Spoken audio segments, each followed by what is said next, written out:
tentative d'une proclamation, d'une organisation, d'une quelconque élection au Cameroun, au 237, sera considéré simplement comme un appel au peuple à la libération.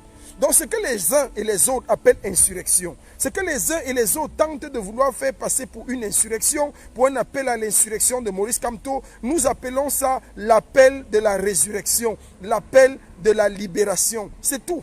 Nous ne considérons pas cela comme une insurrection, parce que le peuple est souverain. Le peuple, vous avez vu avec l'exemple du Mali, le peuple malien est resté souverain. La communauté internationale a voulu faire passer ça par un coup de force. La communauté internationale a voulu dire que c'était un coup d'État. Mais le peuple malien est resté souverain. Et nous croyons et nous entérimons cela. Le peuple camerounais est souverain. S'il y a changement de régime aujourd'hui au Cameroun, et que c'est le peuple qui a orchestré ce changement, d'où vient le pouvoir? D'où vient le pouvoir? La constitution du Cameroun est claire là-dessus. Le peuple est souverain, c'est le peuple qui choisit ses dirigeants. Si le peuple a choisi un dirigeant et que le dirigeant n'obtempère plus, si un dirigeant a volé une élection et que le peuple l'a laissé pendant un temps T, et qu'un temps T plus 1, le peuple décide de reprendre sa souveraineté, où est le problème? Il faut que nous nous rendions à l'évidence et que nous acceptions ce que nous devons accepter. Le président élu l'a dit, et il a dit de manière claire, le moment est venu. Le moment est venu pourquoi? Le moment est venu parce que ça fait 40 ans que ça dure. Le moment est venu parce que ça fait 40 ans que nous souffrons, que nous endurons ce genre de supplice, que le régime dictatorial de Biya s'est assis sur la destinée des Camerounais. Ça fait 40 années que nous ne pouvons plus nous offrir n'importe quoi. Regardez les inondations de Douala. La ville de Douala a été typiquement inondée. L'État est absent. L'État est absent dans toutes les géostratégies, dans toutes les sphères de la vie politique et nationale au Cameroun. L'État est absent partout. L'État est absent dans toutes choses. Tout ce que l'État fait, c'est réclamer les impôts, c'est de prendre l'argent au peuple. Mais dans ses devoirs, dans ses tâches institutionnelles, on ne voit pas la présence d'un État. Et ça, nous ne pouvons plus accepter cela. Le moment est venu pour nous de prendre notre libération. Et le président élu va se placer et s'est placé devant nous comme le guide de la libération, le guide de la résurrection d'un Cameroun, de ce Cameroun prôné par Douala Mangabel, de ce Cameroun que nous avons tant longtemps rêvé, du Cameroun de l'assassinat de ces martyrs, de Ruben Oumniobé, et dont le dernier à être assassiné le fut en janvier 1971 en la personne de Ernest Ouandié. Nous ne pouvons pas accepter que les martyrs soient morts pour rien.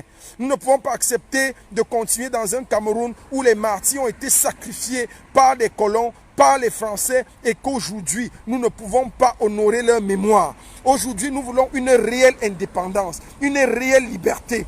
Et cette liberté, elle nous sera donnée par le président élu, son Excellence Maurice Kamto. Dans l'appel à la libération, dans l'appel à la résurrection du Cameroun, nous sommes fiers parce que nous aurons un Cameroun libre, un Cameroun prospère et un Cameroun nouveau. Voilà le cri de notre cœur. Comment est-ce que nous devons nous comporter? Comment est-ce que nous devons attendre ce moment? Comment est-ce que nous devons agir en attendant ce moment? Voilà autant de questions qui tournent dans notre cerveau et qui nous amènent à nous interroger pour nous dire quelle est la bonne attitude. Comment est-ce que nous devons nous comporter? Aujourd'hui, j'appelle tous les résistants camerounais, j'appelle tous les Camerounais de tous bords, partout où vous êtes, dans tous les pays, soyez calmes.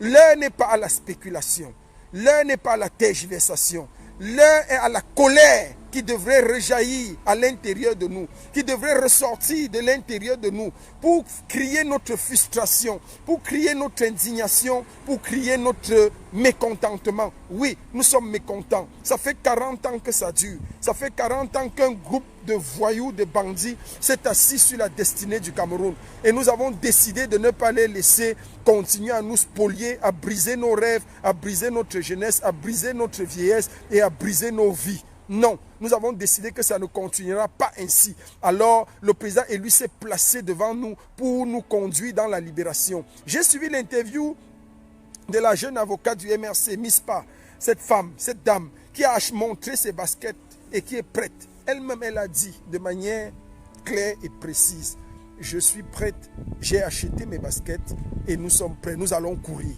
Nous allons courir et arpenter les rues pour la libération. Pourquoi les baskets? Les baskets parce qu'elle est consciente que la sortie que nous allons effectuer sera la sortie finale. Nous n'allons plus rentrer chez nous si nous ne sommes pas libres. Nous n'allons plus rentrer à la maison si nous ne sommes pas définitivement libres. Si nous n'avons pas chassé le clan des voyous, le clan Biya et sa trique, le clan des voleurs de riz, le clan des broyeurs, des briseurs de rêves, des briseurs de destinée, de ceux qui ont pris ce pays en otage pendant 40 ans. Nous allons nous débarrasser de vous. Nous allons en même temps nous débarrasser de la France-Afrique. Nous allons en même temps nous débarrasser de la France. Nous allons en même temps nous enlever le genou de la France sur le cou du Cameroun. Nous allons en même temps nous débarrasser du gang des mercenaires et des voyous. Donc cela ne souffre d'aucun doute. D'aucun doute, nous sommes clairs là-dessus. Nous avons pris notre destin en main et personne ne va nous enlever cela, personne ne va nous arracher cela. Plus que jamais, je dis bien plus que jamais. Je vais dans les prochaines séries vous détailler le plan de stratégie, comment est-ce que l'Europe, l'Occident va agir. Parce que je l'ai toujours dit et je le réitère, l'impulse viendra du Cameroun. Nous devons être juste des amplificateurs. Nous devons nous préparer, nous devons nous préparer véritablement, comme nous l'avons fait le 26 janvier 2019, lorsque les manifestants du Cameroun ont tiré sur eux. Nous avons décidé d'amplifier la revendication des Camerounais et de faire savoir au monde entier. Cette fois-ci, je le dis et je donne une injonction au peuple camerounais et au gouvernement, je dis bien au gouvernement du Cameroun. La prochaine sortie que nous allons manifester, que nous allons faire dans le cadre, je dis encore, dans le cadre de la protestation contre ce régime, ce ne sera pas une petite sortie. Préparez-vous bien. Je dis au gouvernement central de Yaoundé, je le dis à tous les ambassadeurs accrédités dans l'Union européenne, au Canada, aux États-Unis. Je le dis encore, préparez-vous très bien. Parce que la prochaine sortie que nous allons faire, vous allez confirmer le code. Je ne vous dis pas le code que nous allons vous appliquer, mais ce sera appliqué de manière claire. Et plus jamais, je dis bien plus jamais, vous n'allez rentrer dans ces locaux. Plus jamais, vous n'aurez accès à ces locaux pour venir faire quoi que ce soit. Il ne s'agit pas ici d'inventer et d'improviser les sorties.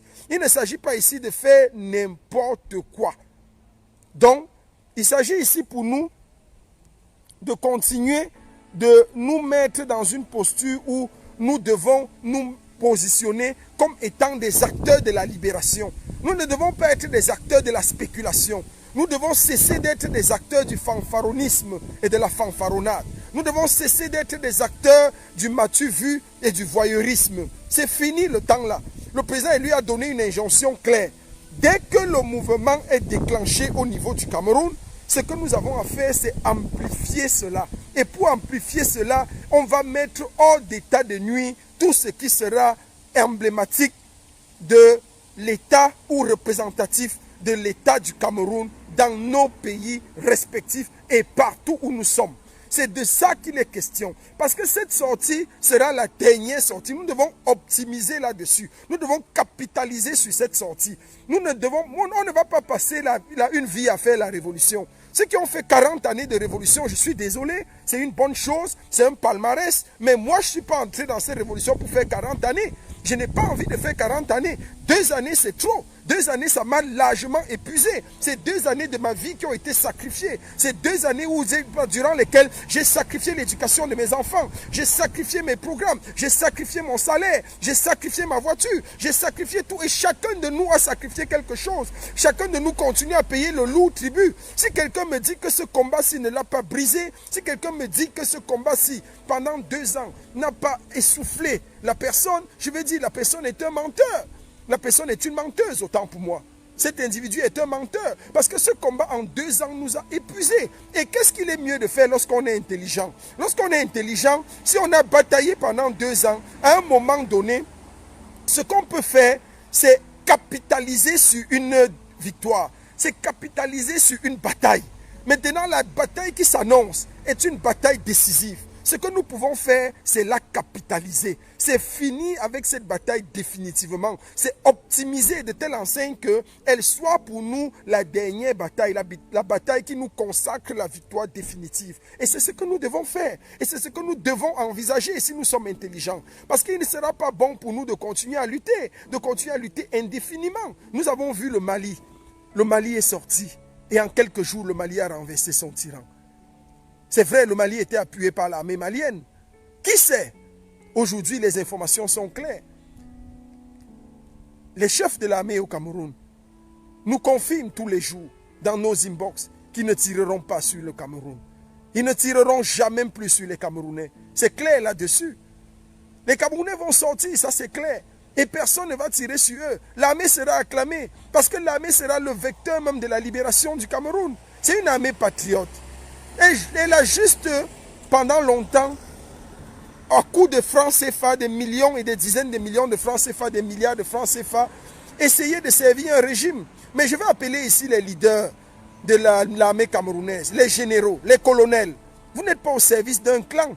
Vous n'êtes pas au service d'un individu. Vous n'êtes pas au service d'un homme. Biya n'est pas celui-là qui vous fait. Vous n'êtes pas au service de Biya. Et ça rejoint encore toujours les idiots qui pensent que l'armée est là pour servir l'homme, le président. Non, l'armée est là pour servir la République du Cameroun. La République du Cameroun, c'est elle qui est garante. Et la République du Cameroun, c'est quoi? C'est la souveraineté qui est donnée par l'ensemble des Camerounais. Donc c'est le peuple qui est souverain. C'est le peuple qui est souverain. L'armée, le BI, tout ça ne sont pas là pour servir les intérêts des individus. Donc il faut qu'on arrête la sorcellerie, il faut qu'on arrête la mascarade, il faut qu'on arrête la bêtise. L'armée, la gendarmerie, la police, le BI et tout ce que vous comportez, la DSP, la sécurité, la GP, la garde présidentielle, sont là pour servir. Ce sont des institutions militaires au service de la République du Cameroun. C'est très important que les gens le sachent. Et nous avons des affirmations, nous avons des messages clairs. L'armée ne tirera plus jamais sur les Camerounais. Le temps là est passé. Le temps là est passé. Ils se sont trompés en 2019, ils se sont trompés en 2018. Ils ont compris de leurs erreurs. L'exemple du Mali est un cas école pour les militaires africains. L'exemple du Mali est un cas école pour les différentes armées dans les différents pays africains. Le cas du Mali est un cas école pour les luttes de libération africaines. Le cas du Mali est un cas école pour les institutions militaires africaines. Vous devez comprendre aujourd'hui qu'il ne s'agit pas et il ne s'agira plus jamais pour vous d'avoir votre armée en opposition. Non, non. Vous êtes là au service de l'armée. Quel que soit le type de régime, quel que soit le type de gouvernement qui préside aux destinées de la République du Cameroun, l'armée est soumise à ce type de gouvernement. C'est tout. Donc si il y a un gouvernement qui menace les intérêts de la République, qui menace les intérêts du peuple, vous devez vous ranger du côté du peuple. Et ça, vous nous avez promis et vous nous le garantissez tous les jours, c'est ce que vous allez faire. Vous allez vous ranger du peuple, du côté du peuple, pour qu'ensemble nous clamons et nous obtenions notre libération. C'est fini le moment de la dictature. C'est fini le moment où un clan de voyous, un clan de voleurs de riz était assis sur les destinées du Cameroun pour nous embrouiller et nous faire croire que le pays ne basculera plus jamais. Aujourd'hui, nous sommes fiers de nous, fiers d'être Camerounais. J'ai suivi, j'ai écouté cette dame Mispa parler avec véhémence, parler avec arrogance, parler avec certitude. Et j'étais content. Je me suis dit, waouh, waouh, voilà, on a encore des gens prêts. Il y a encore des gens prêts dans ce Cameroun. Et combien sont comme elle? Des milliers, des dizaines de milliers, des centaines de milliers, des millions de personnes. Ensemble, nous allons libérer notre pays. Parce que l'heure est venue. L'heure est véritablement venue. Et le président élu, le leader de la lutte de contestation, le leader de la lutte de libération, son Excellence Maurice Kamto, a été plus que jamais clair. Je n'ai jamais vu un homme aussi serein. Je n'ai jamais vu un homme aussi franc. Je n'ai jamais vu un homme aussi dur dans la tonalité de son langage, dans l'expression même de son visage, dans les traits même qui foisonnaient sur son visage. J'ai lu la sérénité. J'ai lu que les mots étaient graves. Chacun de ces mots était pesé. L'heure est véritablement venue. Oui, l'heure est venue. C'est à nous de finir cette année 2020 dans le coup de la libération. C'est à nous de chasser ces tyrans, ces voyous qui ont fait 40 années au service en volant, détournant les biens publics, emprisonnant les bandits comme eux, alors qu'eux-mêmes ils étaient des bandits, en mettant d'autres bandits comme eux en prison pour rien. De quelle justice est-ce qu'on se prévaut? Mamadou Mota est encore à nos jours incarcéré pour rien. Wilfried Siewe est à la prison pour avoir acheté un livre. Un jeune homme se retrouve aujourd'hui dans les geôles de Kondengi, plus d'1 an, voilà 2 ans bientôt, pour avoir acheté un livre. De quelle justice nous parle-t-on? De quelle justice? Est-ce que nous allons offrir ce pays en sacrifice à ces voyous toute la vie? Est-ce que nous allons accepter de nous lever définitivement pour prendre, pour arracher notre liberté? Est-ce que nous comprenons qu'il est temps pour nous de cesser de rêver et de nous dire enfin, voici venu le moment de la libération de notre pays, voici venu le moment de la liberté? Moi, j'ai des écrits des chefs de l'armée de guerre au Cameroun, des généraux, des colonels, qui nous disent en interne, en inbox, nous ne tirerons plus jamais sur vous. Nous n'allons plus jamais nous opposer au peuple. Si le peuple sort, leur problème c'est la loi du nombre, comme expliqué par le professeur Franklin Nyamsi. Si le peuple sort, alors le peuple sera exécuté, le peuple sera respecté. Et ils vont accompagner le peuple dans leur processus de libération. Ils vont accompagner le peuple à Etoudi. Ils vont accompagner le peuple à la poste centrale. Ils vont accompagner le peuple à Lonkak. Ils vont accompagner le peuple à Bonaberi, à Bonanjo, partout, à Bafoussam, à Ebolova, à Ngaoundéré, partout, toutes les provinces, partout là où il y a les provinces, la préfecture, les mairies, tout sera repris et remis au peuple.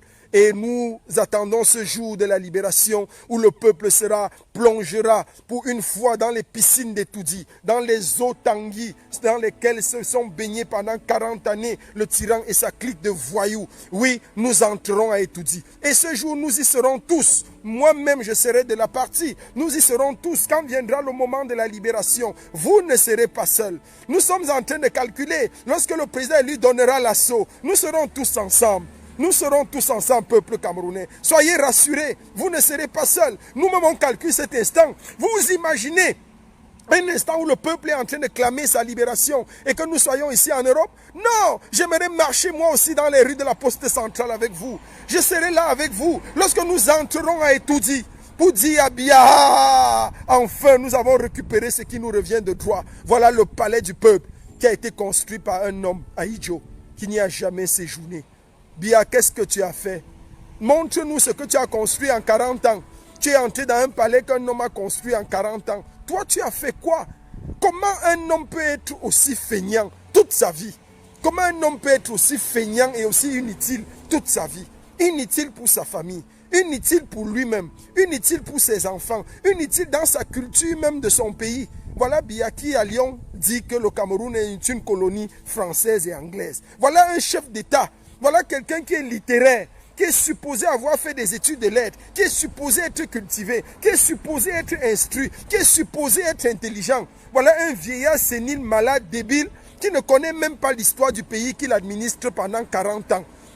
Voilà un homme que nous avons porté aux destinées de notre pays, qui ne connaît même pas que nous n'avons jamais été une colonie.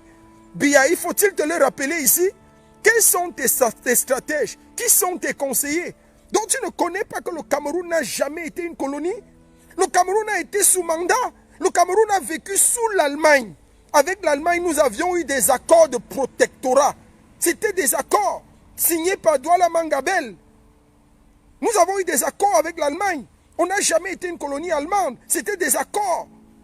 Et sous la France, et sous la Grande-Bretagne, c'était des protocoles. On a été sous protectorat. Mais quel est cet homme même feignant en tout? Feignant en tout, qui prend le Cameroun et continue à le feignantiser dans tous les sens. Pendant 40 ans, on a supporté. Je crois que l'heure est venue et le moment est venu. Surtout que tu n'es plus là. Surtout que tu es mort. Tu es décédé, on ne te voit plus depuis. On ne te voit plus. On a demandé une seule preuve de ton existence. Mais tu n'apparais qu'à l'ambassadeur de France et tu n'apparais que sur les photos. Voilà un homme qui dirige le Cameroun.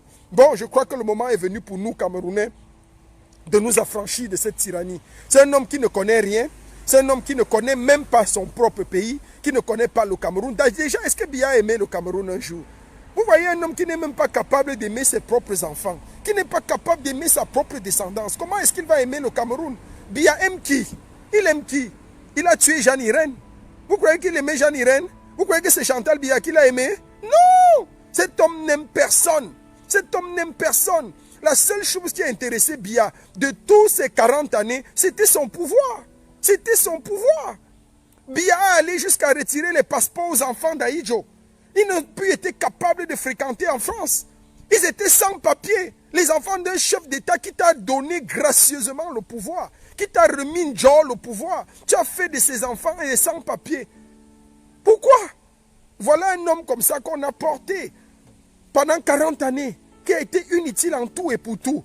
Mais le moment de la libération est venu et nous sommes fiers. Je demande une seule chose au régime de Yaoundé. En attendant que le plan B, parce que ne croyez pas qu'on va vous attendre indéfiniment. Ne croyez pas que si vous n'organisez pas les élections, on va rester tranquille. On a un délai pour vous.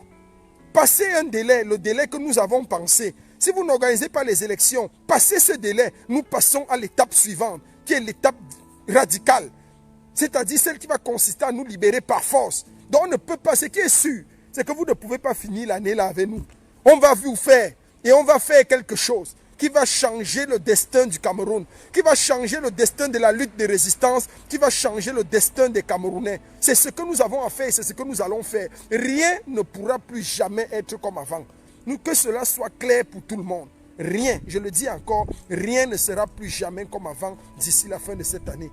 Donc c'est le Cameroun que nous voulons libérer.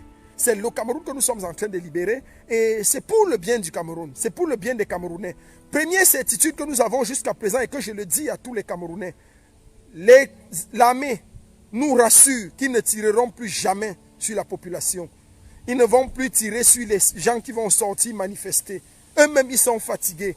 Ça fait 5 années que dure la guerre au Nozo. Eux-mêmes, ils n'en veulent plus. Ils tirent sur leurs frères et sœurs chaque jour, chaque année. Ils n'en veulent plus. Ils nous ont donné une garantie. Sortez en nombre et nous allons vous accompagner. Nous allons vous accompagner dans votre processus de libération. L'armée est fatiguée. L'armée est véritablement fatiguée. Donc le peuple peut avoir la certitude que l'armée ne tire. Si le BI essaye de tirer sur l'armée nationale, le BI ils sont combien? Le BI ne peuvent pas être 20 000. Ils ne peuvent pas, ils ne sont pas 20 000 dans le BI. Alors que l'armée nationale, c'est-à-dire les militaires, la gendarmerie et tout ça, ils sont plus nombreux. Donc le BI c'est un petit problème. Si le BI croit être au service de Biya, et même le BI même ne pourra pas tirer sur la population, parce que le BI va se ranger aux côtés du peuple. Les seuls gens qui pourraient encore essayer de défendre Biya, c'est les gars de la GP, c'est les gars de la garde présidentielle, parce qu'ils sont là pour garder un individu, ils sont là pour garder le président. Ils vont essayer peut-être de le protéger, mais si l'armée sort en nombre et que l'armée s'est rangée du côté du peuple, la garde présidentielle c'est quoi? La garde présidentielle c'est l'armée de l'air, c'est l'armée de terre, c'est les gars de l'armée de terre, l'armée de l'air, donc tous les chefs sont dans les corps reversés. En fait on appelle ça des gars reversés, on va les reverser à leur corps d'origine. Donc si le corps d'origine, le corps mère est pour le peuple, tu es obligé d'être pour le peuple parce que la garde présidentielle ne veut rien dire. C'est une étiquette qu'on te donne à un moment donné pour un temps T. La garde présidentielle, c'est une étiquette qu'on te donne pour un moment donné en tant que militaire pendant un temps T. Donc, à tout moment, tu appartiens à un corps d'origine. Or, si ton corps d'origine, qui est la gendarmerie, qui est l'armée de marine, l'armée de terre, l'armée de l'air, ou bien quel que soit ce type d'armée, et du côté du peuple, tu es obligé de te ranger du côté du peuple. Et c'est ça la lutte de libération. Et c'est ça que nous allons faire. Donc à tout le peuple camerounais, je vais dire juste quelque chose. Soyez calmes. Soyez énervés. Parce qu'aujourd'hui, l'heure est à la colère. On doit crier notre colère. On doit crier notre désespoir. On doit crier notre haine envers ce système, envers cette tyrannie. Ça dure 40 ans. Et il faut à un moment donné que les 40 ans s'arrêtent. Il faut à un moment donné que nous puissions dire stop. Il faut à un moment donné, comme le président lui l'a dit, le signal est donné que nous appuyons sur le frein. À un moment donné, quand tu vas à une vitesse, tu ne sais même pas comment tu pars. Quand tu te penses que mais je continue d'aller où? Est-ce que je ne suis pas perdu? Tu appuies frein. Tu appuies sur le frein, tu te retournes. Tu fais la marche arrière. Tu regardes encore la direction.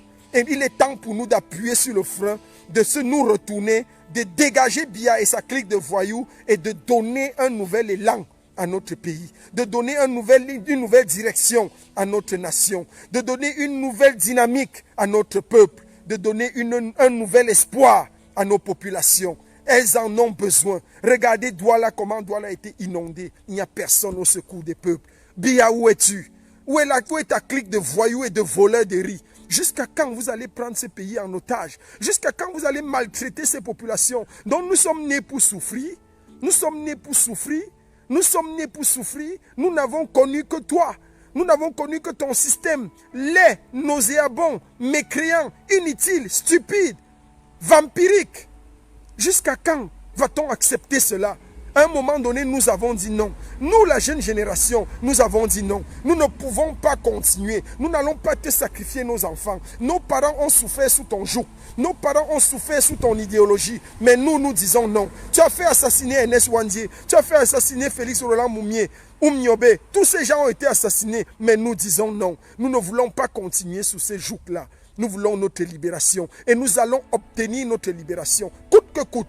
À tous les prix, nous sommes prêts pour notre libération. Je vais dire merci comme ça à tous ceux qui nous ont suivis, tous ceux qui nous ont écoutés.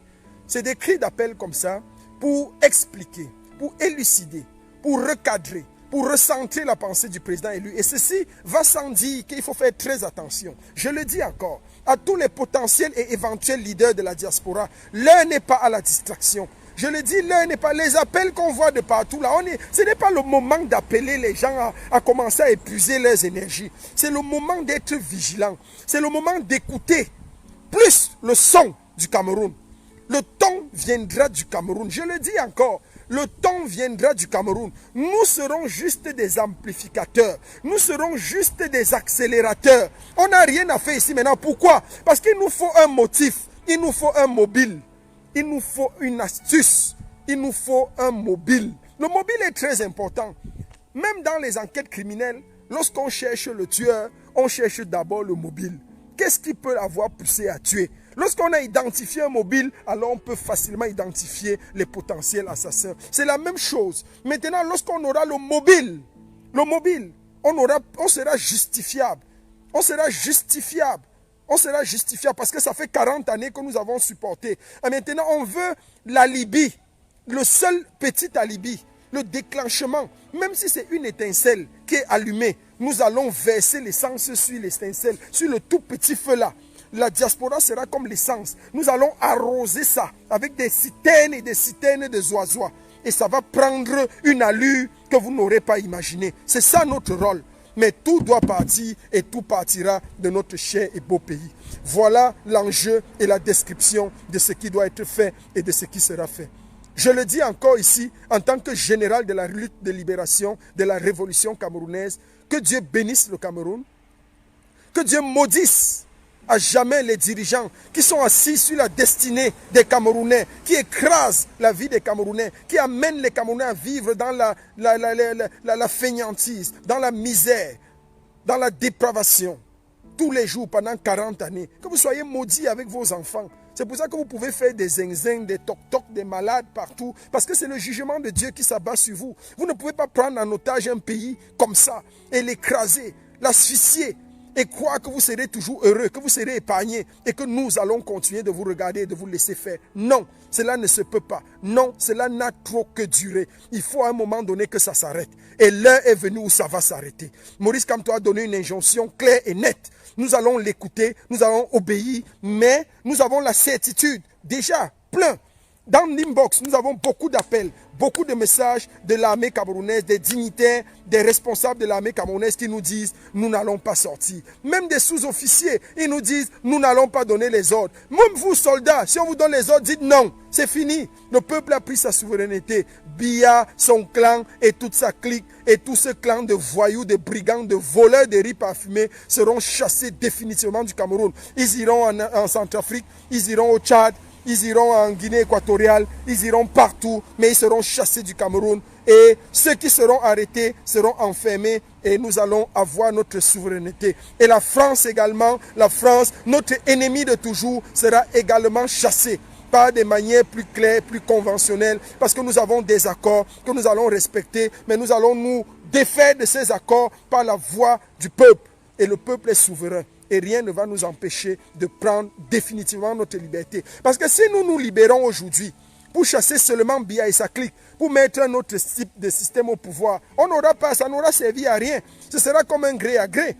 Nous voulons aujourd'hui la libération totale, définitive du Cameroun. Nous voulons enlever le genou de la France sur le cou du Cameroun pour toujours. Nous voulons sortir de la France-Afrique. Nous voulons sortir de la zone monétaire de la CEMAC. Nous voulons sortir de toutes ces conneries qui inhibent la liberté des Camerounais. Nous voulons être comme le Rwanda de Paul Kagame. Nous voulons un pays prospère, un pays nouveau, un pays juste. Nous voulons être comme le Canada. Nous voulons être ce pays bilingue dans les faits et dans la pratique. Nous voulons être vraiment ce pays bilingue qui respecte les anglophones, qui honore les anglophones, qui honore les deux langues, c'est-à-dire le français et l'anglais. Nous voulons que s'applique au Cameroun la loi du Commonwealth et la loi francophone aussi. Il faut que ça s'arrête. Et qui sait, peut-être plus tard, nous voulons nous affranchir de cette langue coloniale-là pour avoir enfin une langue africaine. Qui sait quelle langue pourra être parlée au Cameroun?